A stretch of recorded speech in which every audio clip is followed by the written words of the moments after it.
Hi, everyone. My name is Amin. I'm the CEO of Craver, a food tech startup working on SMBs. And today, what we're going to be talking about is the SMB SaaS playbook and how you can go building a high-growth SaaS engine by bridging the gap between the enterprise and SMB tactics. Over the next 20 minutes, this is what we're going to be looking at. So one is, let's have a look at the SMB SaaS landscape. Why SMB SaaS is a gold mine of opportunity, and what are the key differences between SMB and enterprise SaaS, and which one of those differences actually matter.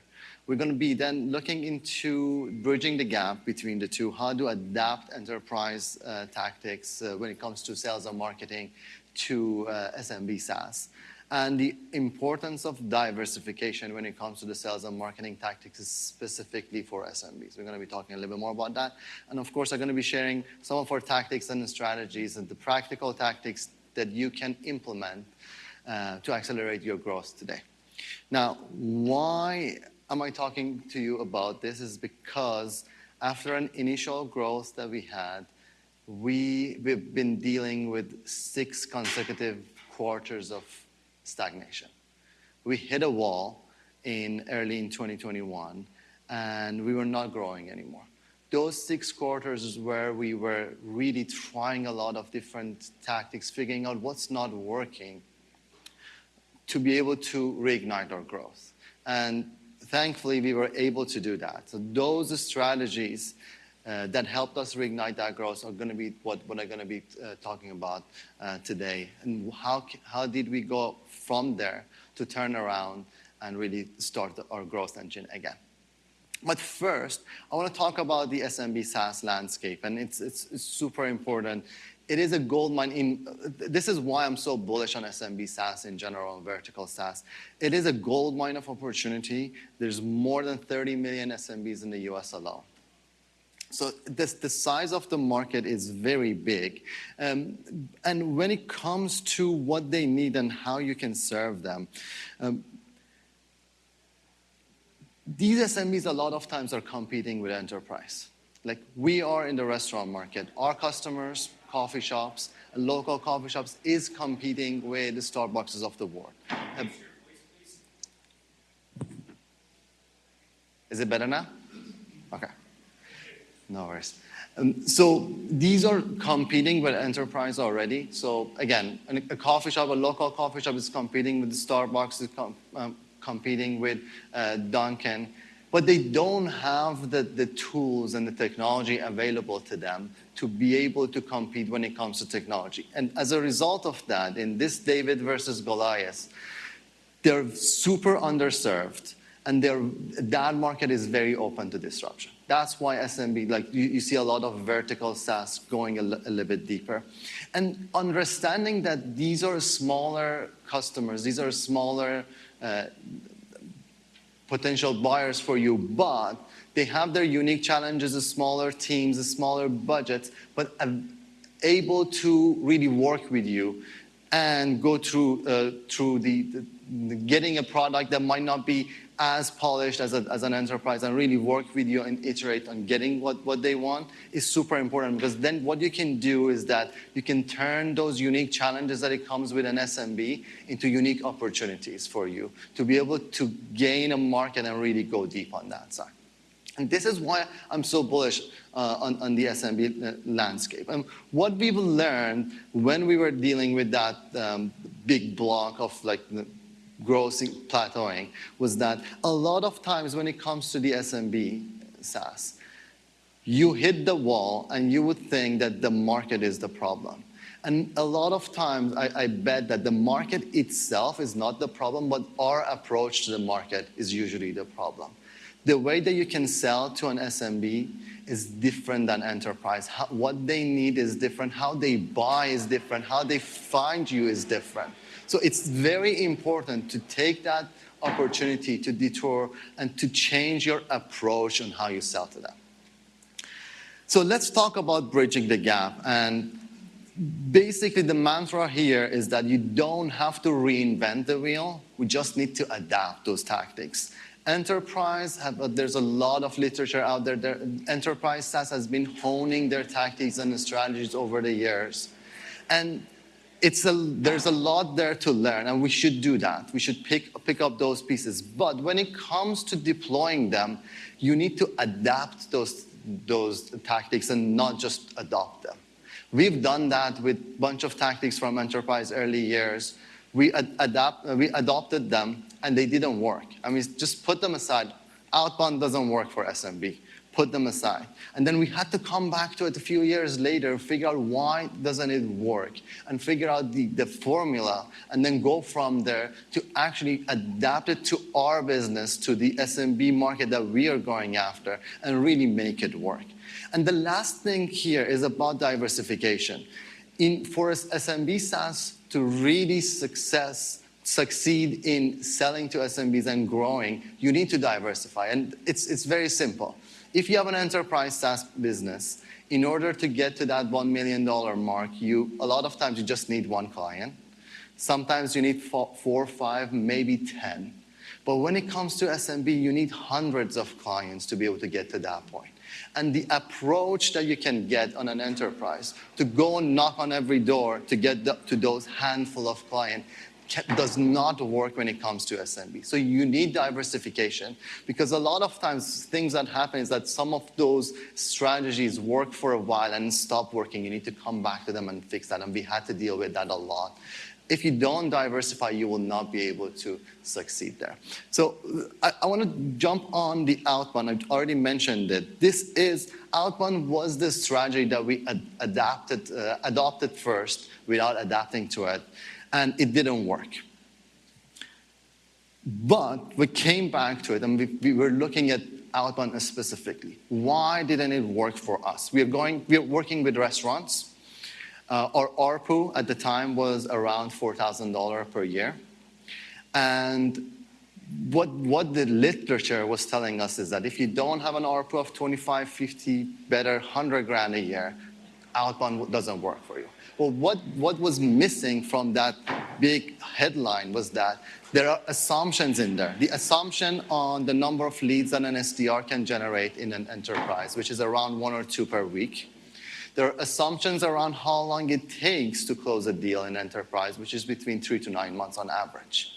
And those assumptions were not true for us, so there should have been a way for us to figure this out. And this is what we did. We had to increase and adjust our ARPU and increase that ARPU. And I will talk a little bit more about that a little bit later. We were able to increase that from $4,500 to $7,000. But then we figured out our time to close, our median time to close a deal from a demo to a closed deal is less than 7 days. So that 3 to 9 months does not apply to me. So I can change the formula in a way that can apply to me. So if I put that 1 week, 2 weeks average in that formula, then what I can do, I don't need 50 demo booked a week, but I need a 7 to 9 demo booked a week from an SDR. And the question was that, can I go and achieve that? So you can change the formula if you just go look at that and just don't take the headline. So that was something about Outbound. I'm going to come to this. Outbound is, in my view, is the most underused enterprise tactic that almost any SMB SaaS business with about $5,000 in ARPU, average yearly contract value, should be able to use today. Today, Outbound is producing 30% of our top-line revenue every month. Now, let's jump into the tactics and the strategies. So Outbound already spoiled it a little bit, so we're going to go a little bit deeper on this side as well. But Outbound is an important one. So increasing ARPU was a key for us to make it successful on Outbound. The other thing that was key was channels. Again, looking at the literature for enterprise SaaS, Outbound means cold email. But for us, cold email doesn't work. We are working with restaurant owners. They use email, but they don't really open it. We tried a few different things. We tried Instagram and LinkedIn messaging. Instagram worked a little bit. LinkedIn, they're not on LinkedIn, so that didn't work at all. But we figured out actually what works for us right now. Today, what works for us on Outbound is actually the old school cold calling. We pick up the phone, We call the restaurant, and we don't call their mobile phone number. We call the actual restaurant, which you can find the data. And for our target customers, a lot of times you can find a manager or an owner at the restaurant. And if we can hone our messaging, we can get them on the call and we can book that demo. Right now, we have an SDR team that consistently booking 9 to 11 demos a week from cold calling. The other thing that we had to do, so we had to test channels to figure out what is the actual channel that we need to use to deploy that. The other thing was that you need to find the right team. If I bring an SDR from an enterprise SaaS company, they're not used to the high volume calling and booking. They will not be able to perform. So you need to find the right team that can do what you need from them to do really well. And that's the hard part of it. But I think it's important to just make sure you don't throw the baby with the bathwater and say it doesn't work. Sometimes it's just a team issue. The second one is, and this one is coming more from the B2C rather than enterprise, is search and social ads. In SMB selling, you need to think about who's the target customer.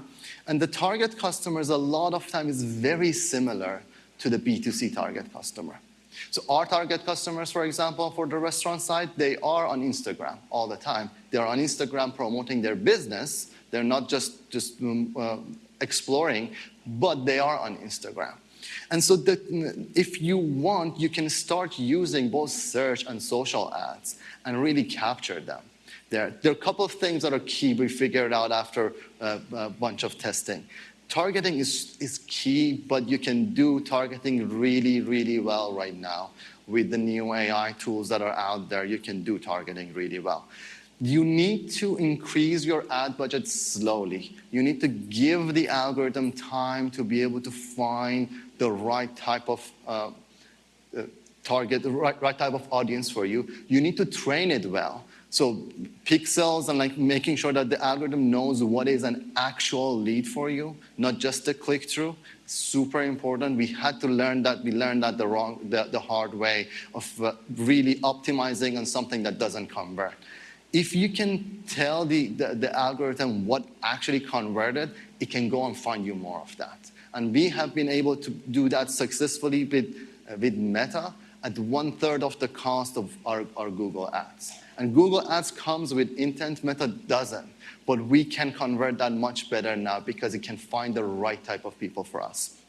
The other thing super important here, and this is a mistake I see a lot of founders do because we don't have time to spend on ads all the time. We set and forget. This has been the biggest mistake that we've done early days. And the returns become diminished over time, and it happens very fast. And the fourth one on this one is planning ahead. Right now, for example, for us, we're gonna drop our ad budget in the next 2.5 months significantly. Why? Because Meta gonna be flooded with ads because of the election. The cost for ads on Meta gonna go through the roof, and we don't wanna spend our money on high-cost leads. But then we're going to come back in January after everybody has to spend their money, and we're going to double down on January. So you need to plan ahead with this, and you cannot really get to the results immediately. And last thing is diversification. I already mentioned that, more robust. I have a slide on this and tell you what has happened to us. But you need to reduce your reliance on any single channel.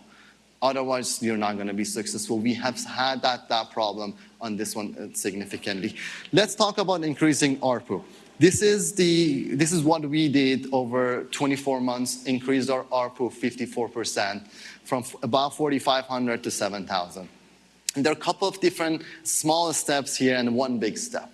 The smallest step was that once we figured out our ARPU is the blocker for outbound, what we did instead of going horizontally and building for other markets, adjacent market, we went vertically. Added more features, added more pieces to our software that will make it more valuable to the customer. And if I can create more value for the customer, now I can charge more for that. So we created different tiers for our subscription, and we're able to upgrade people through that and really increase our ARPU through that. The other thing, the big jump that you see in the middle is a price increase. I highly recommend that because I believe most of you right now are undercharging for your tool. Price increase seems scary, and our price increase was significant. On average, about 30 to 40%. The net result of that was 25% increase in revenue for us, but basically we lost customer. We lost customer, but we were better off after the price increase. And it also enabled the outbound strategy for us. The next one is about different channels. This is an actual text one of our sales people sent for the signing up. Text messages work really, really well right now for our customer base. And again, this is another piece about testing different methods and mediums. And this is true not just for outbound. This is true probably for a lot of other channels that you can use, and you can use it at different parts of your funnel. It doesn't have to be at the top of the funnel. And last piece that I wanted to share here is about not relying on one source. This is an email that we got in February. Google suspended our ad account for 2 weeks. We had to work with them and bring it back. They thought that we were doing something that we shouldn't be doing. We weren't. We got that back. But if it was a year earlier, my sales would have gone from 100% to 0. When this happened, our leads counts for that 2 weeks period dropped 20%.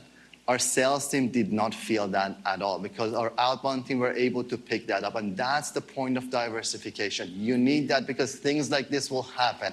Election will happen every 4 years, sometimes more than that. So there are things that will happen to your strategy. If you're not diversified, you're not ready for that, you will not be able to survive past that.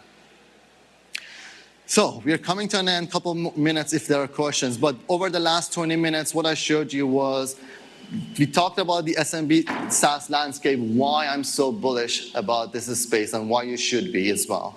How you can adapt techniques from enterprise, but also from B2C when it comes to SMB selling. And of course, the strategies that we shared about that you can use and implement for your growth today. Thank you so much for being here and listening to me. My name is again Amin. LinkedIn is the only social media that I use right now, so if you want to connect with me on there, and my email is there if there are any questions, but we do have 2 minutes if there are any questions.